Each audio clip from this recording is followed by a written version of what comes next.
All right, everyone, we have an extraordinary conversation lined up for you today with a guest who has been making waves in geopolitical analysis circles.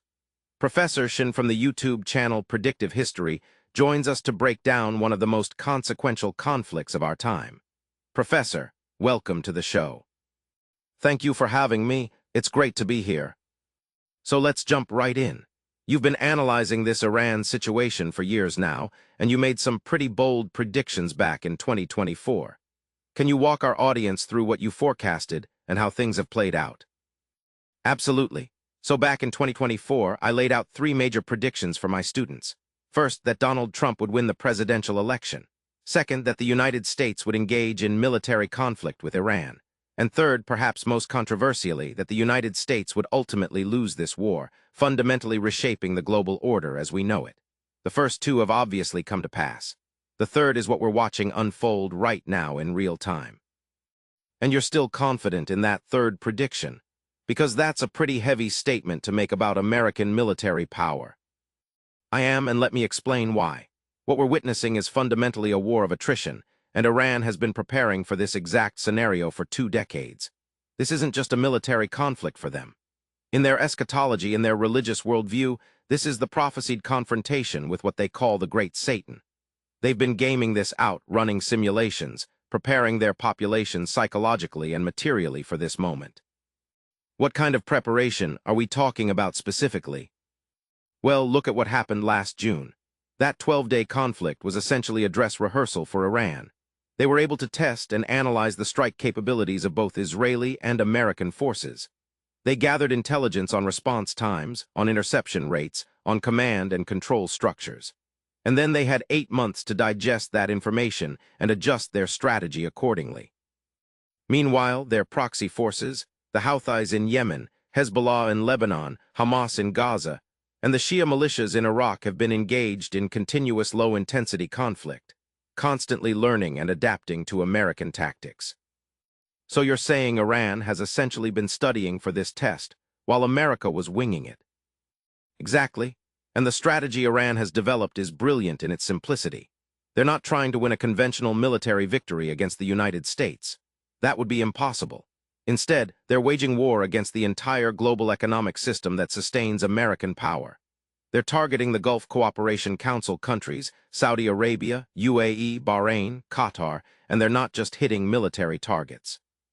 They're going after critical energy infrastructure that these nations depend on for survival. Can you elaborate on that? What specific infrastructure are we talking about? The most vulnerable and critical targets are water desalination plants. People don't realize this, but the GCC countries don't have natural freshwater supplies. 60% of their water comes from desalination facilities. Now imagine a scenario where a $50,000 Iranian drone takes out a desalination plant in Riyadh, a city of 10 million people. You're looking at a complete water crisis within 2 weeks. 2 weeks. That's not a military problem. That's an existential threat to the civilian population. That's terrifying to think about. And it gets worse. Right now, Iran has effectively closed the Strait of Hormuz. The GCC gets 90% of its food imports through that strait. So you've got countries that are simultaneously facing potential water shortages and food supply disruptions. We're not talking about inconveniences here. We're talking about scenarios that could lead to total societal collapse in some of the world's wealthiest nations. And these are countries that are supposed to be American allies that we're protecting. Precisely. And this is where the economic dimension becomes crucial. The Gulf states are the linchpin of the American financial system. They sell oil in dollars, petrodollars, and then they recycle those dollars back into the American economy through massive investments, particularly in the stock market. Right now, the entire American economy is being propped up by investments in artificial intelligence, in data centers, in tech infrastructure. And guess where a huge portion of that investment capital is coming from? The Gulf states. So if those countries are destabilized, it's not just their problem. Not at all. If the Gulf states can't sell oil, if their economies collapse, they can't continue financing this AI bubble in the United States. And let's be honest, that's what it is, a bubble. The American economy at this point is essentially a financial Ponzi scheme built on layers of speculation and debt. If that AI investment dries up, the bubble bursts, and you're looking at economic catastrophe that makes 2008 look like a minor correction. We've already seen some evidence of this with the attack on that Amazon data center in the UAE, right? Exactly. That was a warning shot. All these big tech companies that were looking at the UAE as this ideal location for data centers, cheap energy, stable infrastructure, they're now having to completely reassess. You can't build a data center in a war zone. You can't make long-term infrastructure investments when drones might blow it up tomorrow. Let's talk about the munitions issue, because this seems to be becoming a critical problem for the American military. This is where the asymmetry of modern warfare really becomes apparent. There's this video that went viral yesterday showing a single Iranian ballistic missile being targeted by 11 different interceptors. 11, and every single one of them missed. Now, think about the economics of that. Iran's missile probably cost somewhere between $500,000 and $1 million to produce. Each of those interceptors cost between $1 and $3 million. So you're spending potentially $30 million trying to stop a $1 million missile, and you failed. And we're running out of those interceptors. The United States is literally racing against time to accomplish its mission objectives before the munitions run out. And it's not just about producing more. These are highly sophisticated systems that take time to manufacture. Meanwhile, Iran can pump out relatively simple drones and missiles at a fraction of the cost and in much higher quantities. It's a math problem that the United States cannot solve in the short term. So why is the American military so poorly suited for this type of conflict? Because the entire military-industrial complex was designed to fight the Cold War. It came into being after World War II with a very specific purpose, to compete with the Soviet Union in a technological arms race. Who could get to space first? Who could put a man on the moon? Who had the most sophisticated nuclear weapons? The entire American military strategy revolves around extremely complex, extremely expensive technology. That worked great for deterring the Soviets. It doesn't work against swarms of cheap drones. It's like bringing a Rolex to a knife fight. That's a great analogy. You've got this incredibly sophisticated, incredibly expensive watch, and your opponent has a $50 knife that's just as effective at the task at hand. What we're seeing is the puncturing of the aura of invincibility that has sustained American hegemony for the past 30 years, especially since the collapse of the Soviet Union. This isn't just about one war. This is about the fundamental reordering of global power structures. And you think this signals the end of the petrodollar system? I do. The petrodollar has been the foundation of American economic dominance since the 1970s. The entire system depends on oil being traded in dollars, which creates artificial demand for the currency and allows the United States to run massive deficits without consequence. But if the Gulf states are destabilized, if Saudi Arabia and the UAE and Qatar can't reliably produce and export oil, that system collapses. And with it goes the dollar's status as the global reserve currency. That would be a seismic shift in global economics. We're talking about moving from a unipolar world dominated by the United States to a genuinely multipolar world. China, Russia, India, these countries are already positioning themselves for this transition. They've been building alternative financial systems, alternative trade networks. This war is accelerating a process that was already underway. Let's talk about the possibility of ground troops, because Secretary of Defense Pete Hegseth was asked about this recently, and he refused to rule it out. Right, and this is the nightmare scenario that everyone's been trying to avoid. But here's the reality. The United States is committed to regime change in Iran. That's been the explicit goal from the beginning.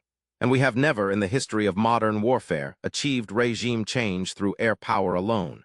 You need boots on the ground. You need to occupy territory, secure population centers, establish a new government. But there's no political will for that among the American people. There wasn't political will for the initial strikes either. 78% of Americans opposed attacking Iran before this started, but it happened anyway. And now there's going to be increasing pressure to escalate. The GCC countries are being pummeled right now. They're going to demand that America either pays Iran massive reparations, we're talking $5 trillion or more, to cease hostilities, or sends ground troops to eliminate the Iranian threat permanently. $5 trillion, that's not happening. Which means ground troops become the only option if the United States wants to maintain any credibility with its regional allies. And once you start down that road, you're looking at an occupation that makes Iraq and Afghanistan look simple by comparison. Iran has 85 million people. It's a mountainous country with incredibly difficult terrain, and the population has been preparing for this invasion for decades. It would be an absolute catastrophe. So help me understand the decision-making process here. You had top military brass, including the chairman of the Joint Chiefs, saying this was a terrible idea. Why did Trump go ahead with it anyway? I think there are three factors at play, and they're all operating simultaneously. First, you have simple hubris. The Maduro kidnapping operation was quick, clean, successful. It gave Trump an adrenaline rush and made him overconfident in American military capabilities. This is classic imperial overreach. We see it throughout history.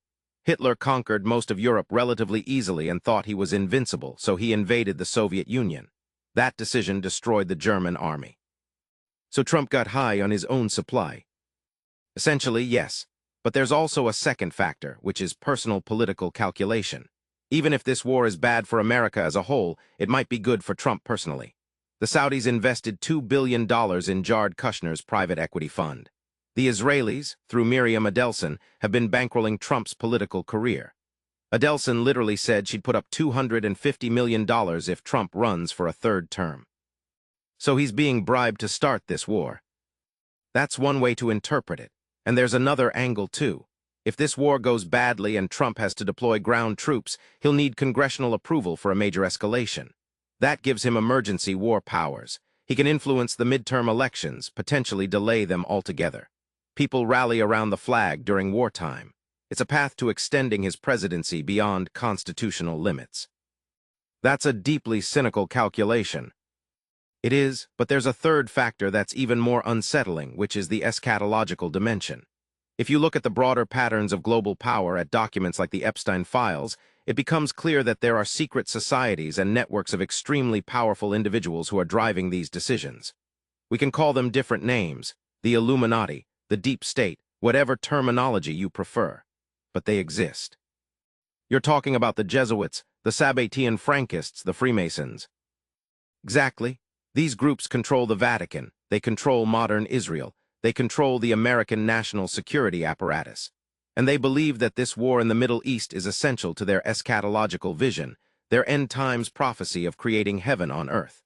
They're following a script that doesn't make rational geopolitical sense because they're not operating according to rational geopolitical logic. They're operating according to religious mysticism. So we're being driven toward catastrophe by true believers who think they're fulfilling prophecy. That's my analysis, yes. And when you combine hubris, personal corruption, and religious fanaticism, you get decisions that appear completely irrational from the outside but make perfect sense to the people making them. Professor, this has been absolutely fascinating and deeply troubling. Any final thoughts for our audience? Just that we're living through a genuine historical inflection point. The decisions being made right now will determine the shape of global politics and economics for the next 50 years. People need to understand what's happening and why, because this affects everyone, not just Americans or Iranians. The entire global system is being restructured, and most people don't even realize it's happening. Professor Shin, thank you so much for your time and expertise. Thank you for having me.